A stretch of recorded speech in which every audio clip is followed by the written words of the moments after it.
Ms. Jackson. And after Ms. Jackson. And then you. Ms. Jackson, please. A statement that the young man made about the smell, I'd like to say to you that we have been living in this community over 60 years of smell from the sewage plant. And so you were talking about 4 years. I know we can stand 4 years. Because we have to wear masks at times. We have to even close our windows, doors because of the smell from the sewage plant. So I don't think you should try to use that as a criteria, you know, not to want to remove all the toxins from the shipyard. Thank you very much. Dr. I had one clarification question before I actually asked two more, but if we were to classify this waste, would it be considered low level, at least the radioactive part, would it be considered low level radioactive waste or medium, or what would you consider classified as? All the waste that's been encountered to date, during excavation activities in radiologically or radioactive contaminated areas has been low level. The Navy's historic radiological assessment, which looked at all available records, concluded that the residual radioactive waste present at Hunters Point, and that included Parsley too, would be considered low level.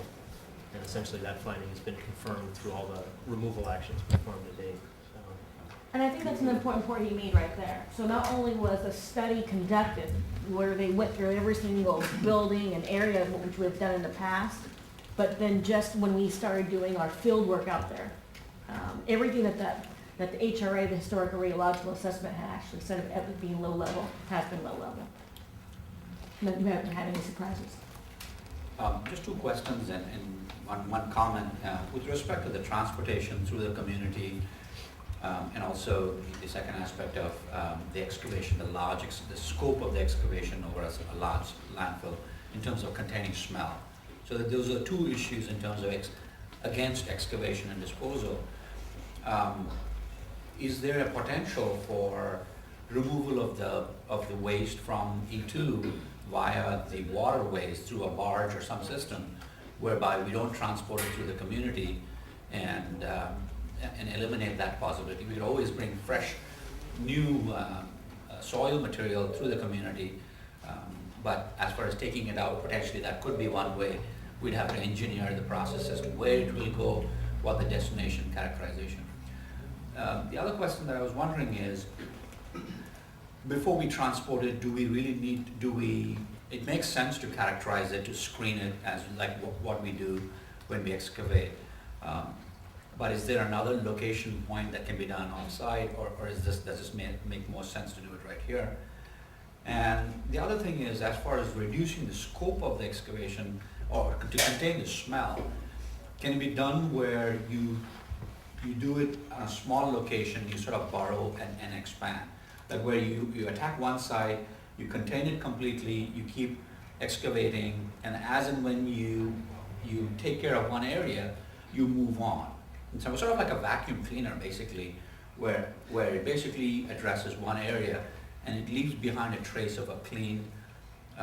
Now, no doubt we have the bay, etc., and we, like you said, we might have to have some kind of a cofferdam or some approach, technical approach to prevent water infiltration back and forth. But I was just wondering if there's a possibility to engineer a system to just minimize the area to reduce the smells. And with regard to the comment that I just wanted to make, and I'm asking two, three questions, but with regard to the comment, I feel that, and this is for the record, I just want to make sure that, today is April 8th, partially too, we are giving community feedback at this stage. I know we'll have multiple opportunities, but for me, as a person, as an environmental engineer who's gone through Department of Energy waste management certification, I did this in New Mexico, and we were looking at things like, I was exposed to 8 years, and looking at basically the Yucca Mountain project, looking at the Carlsbad waste isolation pilot plant, and a lot of these efforts were when we are trying to look at an engineered system. How can we best engineer a system, both transportation, double hull, triple hull system? How do we transport these wastes, and how do we effectively place these for long half-life periods.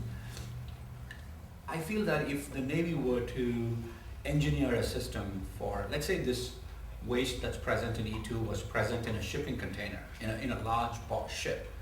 And if the Navy were to design a place, this would not be the place, this would not be the final, the proposed solutions would not be the place how we would engineer it. This would not be an engineered solution. We're trying to find ways to go from where we are right now to the best available engineered solution, leaving it as it is. So my feeling is that we've got to look at alternatives that, that we should look at a waterway to remove rather than to the community to reduce. We definitely don't want more contaminated dust and soil, and also as far as the smells, we definitely want to think about a containment area and localized excavation process. I'm gonna take a stab at this, but I think we have 4 questions